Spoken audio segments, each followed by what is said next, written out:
Hey all, welcome to the third episode of reviewing your single custom cards. Let's get things started off with a submission by Fuwaboi. This is Argo Star Super Soldier Gala. When your opponent activates a card or effect, quick effect, you can banish this card from your hand. Place one Argo Star's continuous trap from your hand or deck face up in your spell and trap zone. Then, if you place it from your hand, you can set from your deck one continuous trap with an effect to special summon itself. It can be activated this turn. You can shuffle this banished card and one other Argo Star's card from your grave or banishment into the deck, gain 1,000 life points, hard once per turn on both of those effects. I'm not too big on the very simple activation condition of just requiring your opponent to activate any card or effect. Like, it's pretty generic and sparsely used in all of Yu-Gi-Oh! Outside of Omni Negates. Otherwise, solid card for Argo Stars. I give it a 6 out of 10.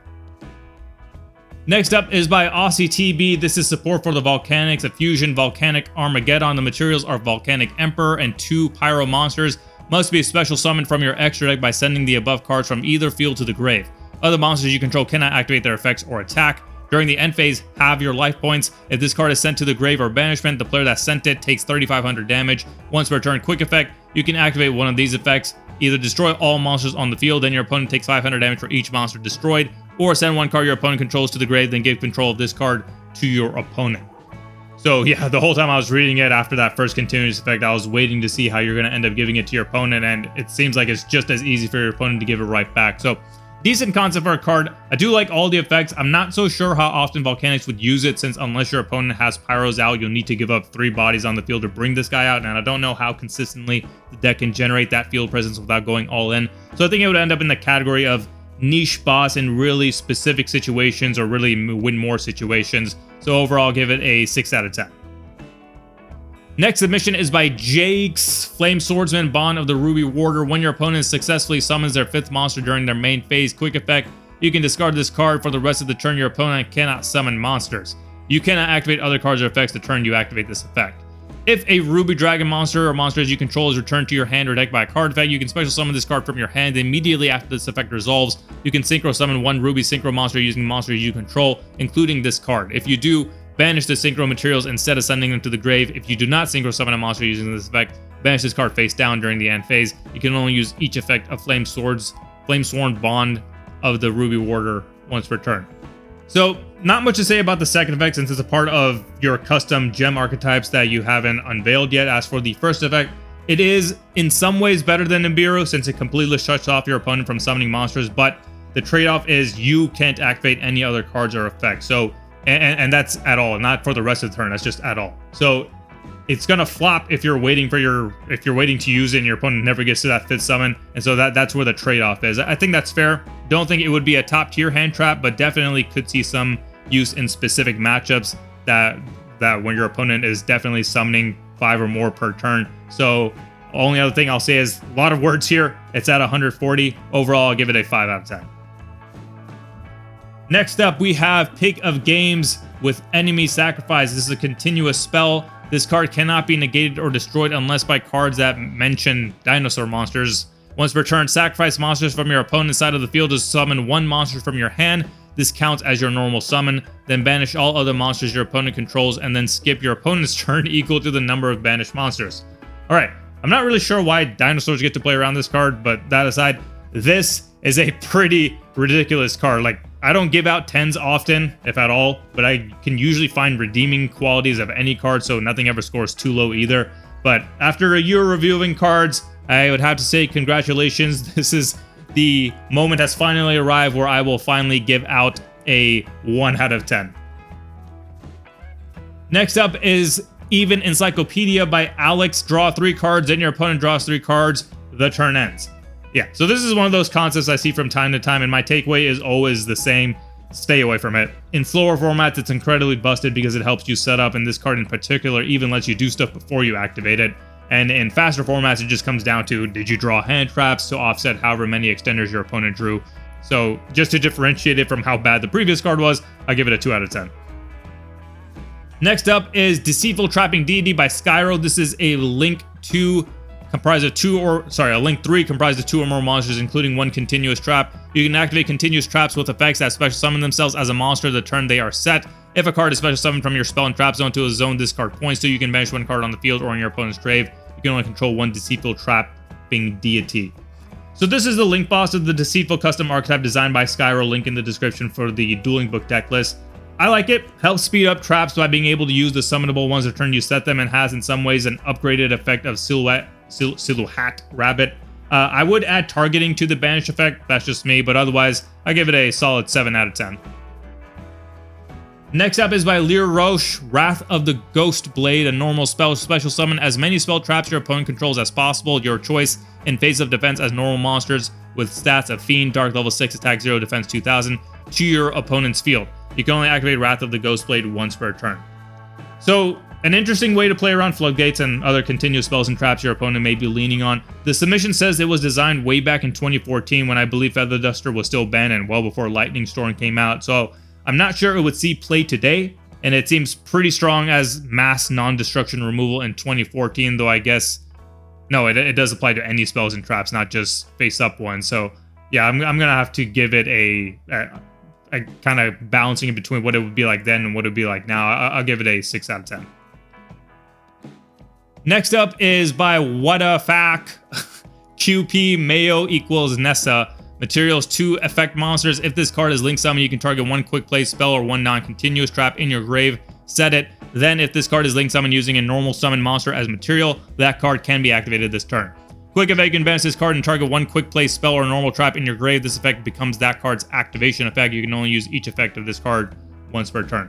Solid card. I like everything it brings to the table. Not sure if you had any particular archetype in mind for it. Otherwise, it's just a nice generic link 2 that maybe gives some utility to decks that do run their fair share of quick play spells and traps. I give it a 9 out of 10. Next up is by AgateEditing. This is Agate Project Hero, a level 4 monster. If you control no monsters, you can special summon this card from your hand or grave. If this card is normal or special summon, you can add 1 project card from your deck, grave, or banishment, except Agate Project Hero. You can target 1 project monster in your grave, except Agate Project Hero. Destroy this card, and if you do special summon that target, you can only use each effect once per turn. So another one of those cards where we can't speak too much about it without being able to see the rest of the archetype. Overall, principally speaking, I think it's fine. You have your standard searcher for the archetype with a bit of an extra buff since it can search from not just the deck, but from the grave and banishment as well. Also has the ability to flip itself for any other project monster in your grave, so that's another nice little extender for the deck. One thing I'll say, the ability to special summon itself from the grave with no drawbacks is troublesome. The ones that can summon themselves from the grave without like any sort of cost attached to it, and it's a very minimal condition where you just don't have to control any monsters, those tend to say banish it when it leaves the field, or at least give it a bigger condition or a cost or some sort of restriction other than just having no monster on the board. I give it a 5 out of 10. Next up, we have by Seaker, ever-evolving 46 data field Goliath, asterisk. Materials are 2 non-token cybers / machine monsters. This card's original type is always treated as cybers. You can link summon this card on the field as if it were in your extra deck. After this card is link summoned, it gains one of the following effects of your choice that it does not already have. This card cannot gain these effects by other cards or effects. Either once per turn, you can target 1 card your opponent controls, banish it. You can activate the effects of this card as quick effects. If you target a card on the field with this card's effects, you can target 1 additional card, and this card's original attack become 2300. It's a very, very clever card. It's like Gemini's, but for links, and I think each of the 4 gained effects are worthwhile. Maybe you can bump up that last one to say 3000 instead of 2300, but overall, when you put all those 4 effects together, it makes for a really strong boss, but you do have to summon it 4 times essentially, so I don't know if it's completely worth it. You had it marked as a competitive card. I don't see it being competitive, but still a well done card nonetheless. I give it a 9 out of 10. Next up, by Dark Johann, we have Crystal Beast Rainbow Dark Dragon. If Advanced Dark is not in a field zone, send this monster to the grave. If this face-up card is destroyed in a monster zone, you can place it face-up in your spell and trap zone as a continuous spell instead of sending it to the grave. You can only use each effect of the following effects of this card once per turn. When an attack is declared involving an Advanced Crystal Beast monster, or when an Advanced Crystal Beast monster you control activates its effect, you can special summon this card from your hand or grave. You can banish this continuous spell, special summon 1 level 4 or lower Advanced Crystal Beast monster from your deck or banishment, and if you do, add 1 Ultimate Crystal monster from your deck or banishment to your hand. So it's essentially a very buffed version of Crystal Beast Rainbow Dragon, but whereas that one could technically be used for both regular and advanced, this one specifically has to work with Advanced Crystal Beast. I like the card, I like the concept. I don't know if that added redundancy really moves the needle on the deck, which seems to be a thing with Crystal Beast, like everything just does a different shade of each other, but solid card nonetheless. I give it a 7 out of 10. Next up, we have by Triangulum Minka. If all monsters you control are level or rank 7 monsters, minimum of 1, you can special summon this card from your hand. You can only use each of the following effects of Minka once per turn. During your main phase, you can add 1 Pressure Planet Race Off from your deck to your hand, and when this card declares an attack or if your opponent activates a monster effect except during the damage step, you can target 1 card in your opponent's grave or banish it face down.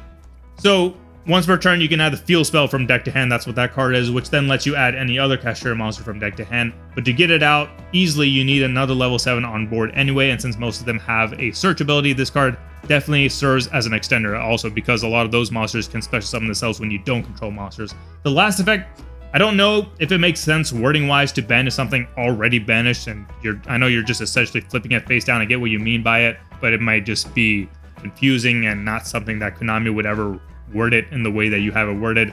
Otherwise, it's a solid card for the deck. Give it an 8 out of 10. Next up, by Valdo, we have Charity of the Forbidden One. Reveal 2 Forbidden One cards in your hand. Draw 3 cards to discard 2 cards. Just PSCT thing. You would reveal the 2 cards, and then you have your semicolon. Draw 3 cards, comma, discard 2 cards. You can only activate Charity of the Forbidden One once per turn. So it's Graceful Charity for Exodia. I'm not feeling it. I'm more partial to alternative win conditions compared to the typical player, but I would much rather see them done without becoming stall and draw decks. So I'll just have to give this a 3 out of 10. And finally, we have by OmniViceUser Magician Girl Familiar. If this card is normal summon, you can special summon a level 4 or lower Magician Girl monster from your hand or deck besides Magician Girl Familiar. If this card is special summoned by the effect of a Magician Girl card, you can special summon 1 level 5 or higher Magician Girl monster from your deck or hand. While this card is face up on the field or in the grave, all Magician Girl monsters on your side of the field gain 100 attack and defense for every Magician Girl monster card with a different name on the field and in the grave. I like these cards for the Magician Girl archetype. All 3 effects are solid as the companion dragon, if you will, to the ladies, and even gives you the off-the-wall ability to summon Dark Magician Girl the Dragon Knight if that's what you're trying to go for. I don't so much mind the second effect, but the first effect to special summon from the deck just by being able to normal summon at level 4, I prefer to see those effects paired with a cost or some sort of restriction after the fact, like you can only summon Magician Girl monsters for the rest of the turn or Spellcaster monsters for the rest of the turn, something like that. Otherwise, solid card overall, 8 out of 10. So that does it for this episode. For those of you looking to know how to submit your cards, you can find the link right there on your screen. You can also find a clickable version of it in the description. I'm open to competitive, casual, and joke cards. Again, these are any single cards. You are free to submit cards that you've created as part of a greater archetype and include a link to that greater archetype, whether that be on a Reddit post or your Dueling Book deck list, what have you. Just know that I'm only typically reviewing 1 card per person per episode. And just a call out for those of you who have submitted multiple times, I do tend to prioritize the ones who are new submissions, but after enough time has passed, typically around a couple of months or maybe a few episodes, I will circle back and get your second submission and then your third submission after a few months after that, and so on and so forth.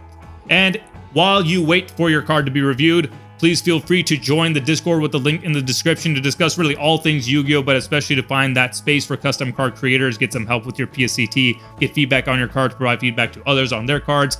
And finally, if you do like the channel and get some value out of it, please consider subscribing to either the YouTube membership or the Patreon link. Both of those links are in the description. And if you join the family tier, then you do get priority on custom card reviews, as well as being able to submit more cards to be able to get them reviewed on a more regular basis compared to the non-paid members. And I will see you guys on the next episode.